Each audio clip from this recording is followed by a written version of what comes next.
تو ابن سعد نے اپنے اس بیٹے کی بات کو سنا کہ مختار ہمیں قتل نہیں کرے گا، کہ مختار مجھے اچھی طرح رکھتا ہے، مجھے اچھی عزت کرتا ہے، یعنی خروج کے ابتدائی زمانے میں میرا اس سے تعلق اچھا رہا ہے۔ تو یہ کہنے کے بعد وہ بیٹا تو چلا آیا۔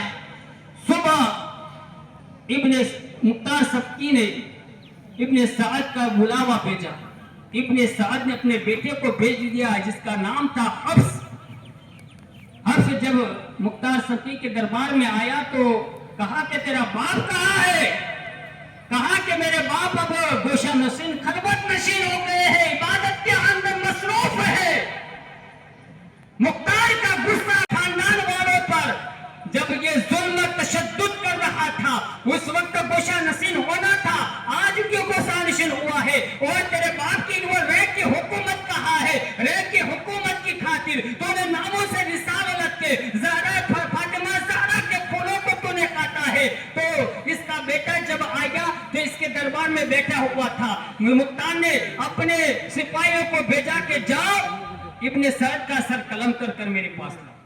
ابن سعد کا سر قلم کرنے کے لیے غلام گیا، ابن سعد کا سر کاٹ کر اپنی چادر کے اندر چھپا کر اس وقت ابن سعد کا بیٹا حفص مختار کے دربار میں بیٹھا ہوا ہے، اور وہ یعنی وہ سپاہی جب ابن سعد کا سر کاٹ کر لاتا ہے تو جب کاٹ کر لایا تو سر یہ مختار کے سامنے رکھا تو مختار نے ابن سعد کے بیٹے حفص سے کہا کیا اس کو جانتے ہو؟ یہ تو میرے والد ہے۔ اس نے انا للہ پڑھا تو اس نے کہا کہ اب ان کے بنا جینا میرا کوئی کام کا نہیں ہے۔ تو مختار نے کہا تم ٹھیک کہہ رہے ہو، تمہیں بھی ہمیں یہ قتل کرنا ہے۔ تو اس وقت مختار نے کیا کہا کہ یہ امام علی مقام کے سر کے بدلے میں ابن سعد کا سر اور علی اکبر کی جوانی کے بدلے میں حفص کا قتل، لیکن اس کا یہ مقابلہ نہیں ہو سکتا۔ مختار نے فرمایا کہ اگر میں قریش کے 3 دستے کو اگر ذبح کر لو پھر بھی امام علی مقام کی انگلیوں کے برابر ان کا مقام نہیں ہو سکتا۔ یہ ہلاک ہو گئے۔ پھر اس کے بعد ایک ایک کر کے کئی یزیدیوں کو پھر نار کرنا شروع کر دیا۔ پھر مختار نے پھر حکم دیا کہ کھلی کو پکڑا جائے۔ کھلی کون تھا؟ جو امام حسین کے سینے پر بیٹھ گیا اور آپ کا تن سر سے جدا کیا تھا۔ تن سے سر جدا کرنے کے بعد حصوں پر سر کو اٹھایا تھا۔ کھلی کے گھر کا محاصرہ کر دیا گیا۔ اس بدبخت کو خبر ہو جاتی ہے کہ میری آبانی ہے، میرے گھر کا محاصرہ کر لیا گیا ہے، تو وہ گھر کے اندر ایک کوٹھری کے اندر چھپ جاتا ہے۔ اپنی بیوی سے کہتا ہے لا علم ظاہر کر دینا، بتانا نہیں کہ میں یہاں چھپا ہوں۔ جب فوجی یعنی یہ فوجی کچھ سپاہی اس کے گھر کے اندر تلاشی کو گئے تو اس کی بیوی باہر آ جاتی ہے۔ اس کی بیوی اس وقت سے اس کی دشمن ہو چکی تھی کہ جب امام علی مقام کے سر کو اپنے گھر کے اندر لے آیا تھا اس وقت سے اس سے یعنی یہ پریشان تھی، اس سے اس کا چھٹکارا چاہتی تھی۔ تو جب اس کی عورت کو پوچھا کہ کھلی کہاں ہے تو اس نے زبان سے تو کہا کہ مجھے پتا نہیں، لیکن ہاتھ کے اشارے سے بتایا کہ وہاں چھپا ہے۔ تو جب یہ سپہ سالار وہاں پہنچے، جب اس کو یعنی جگہ اس مقام پر پہنچے تو اس مقام پر دیکھا کہ ایک ٹوکرا جو لکڑی کا ٹوکرا ہے اس کے اندر چھپا ہے، زمین سے چپکا ہوا ہے۔ اسے پکڑ کر یعنی باہر مختار کے دربار میں لے جا رہے ہیں۔ مختار اس وقت کوفہ کی سیر کو نکلا تھا اور اس کو سر عام سب کے سامنے اس کو کھڑا یعنی کہا کہ اس کی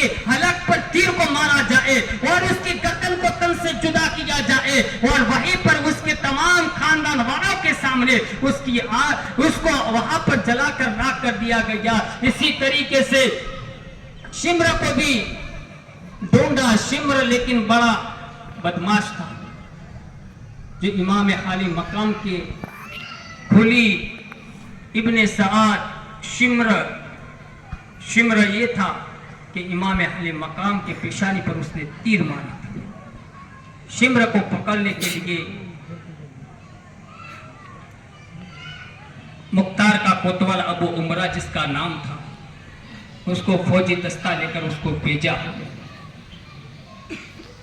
تو جب یہ شمر اتنا بدماش تھا، اتنا جنگجو بھی تھا، ہمت والا بھی تھا، تو اس کے ساتھ ایک مسلم بن عبداللہ زیابی اس کے ساتھ تھا. وہ کہہ رہا ہے کہ ہم اور میں اور شمر ایک دونوں ساتھ تھے، اور جب کوفہ کے اندر ہمیں خبر ہوئی کہ مختار قہر الہی کی صورت میں نمودار ہو چکا ہے، قاتلان امام حسین کو پکڑ کر کے قتل کر رہا ہے، تو میں مسلم کہہ رہا ہے کہ میں اور شمر نے کوفہ کو چھوڑ دیا اور اپنے تیز رفتار گھوڑوں پر سوار ہو کر وہاں سے نکل گئے.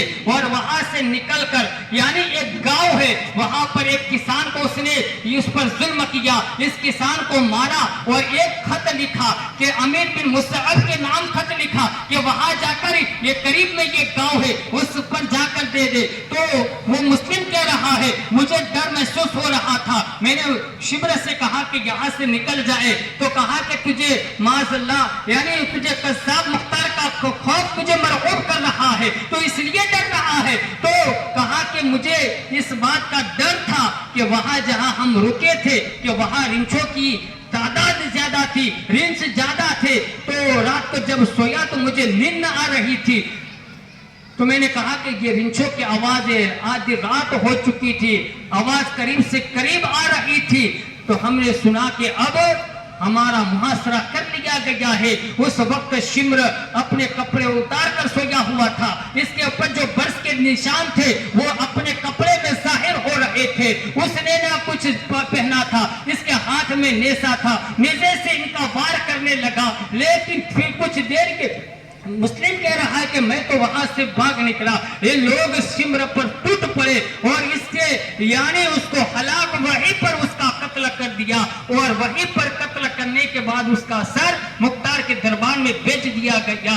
پھر اسی طرح سے کئی یزیدیوں کو جب ابن زیاد کا دربار آیا، ابن زیاد کا وقت آیا، ابن زیاد وہ بدمکار آدمی تھا جس نے یعنی وہ اس وقت کوفہ کا گورنر بنا تھا، اور اس کی حساب سے یہ کرب و بلا کی جنگ کے اندر اس کا بڑا کردار تھا. عبیداللہ ابن زیاد موصول کے اندر اپنی فوج اتار کر یہ حکومت کر رہا تھا. اس کو خبر نہیں تھی کہ مختار نے اپنے کوتوال مختار نے ایک فوجی سپہ سالار جس کا نام تھا ابراہیم بن اشتر کو بھیجا کہ ابن زیاد کے سر کو بھی کرے، ابن زیاد سے مقابلہ کرے. تو ابن زیاد موصول سے 25 کلومیٹر دوری پر نہر فرات کے قریب دونوں میں ایک جنگ شروع ہوئی. مختار عبداللہ بن ابراہیم بن اشتر کی فوج اور ابن زیاد کی فوج. ابن زیاد کی فوج صبح سے شام تک یہ جنگ رہی، لیکن جیسے غروب آفتاب قریب تھا ابراہیم کی فوج ابن زیاد کی فوج پر غالب آ گئی اور ان کے اوپر حملہ آور ہو گئی. ابن زیاد کو پکڑ کر گرفتار کر کے مختار کے دربار میں پیش کر دیا. مختار کے دربار میں جب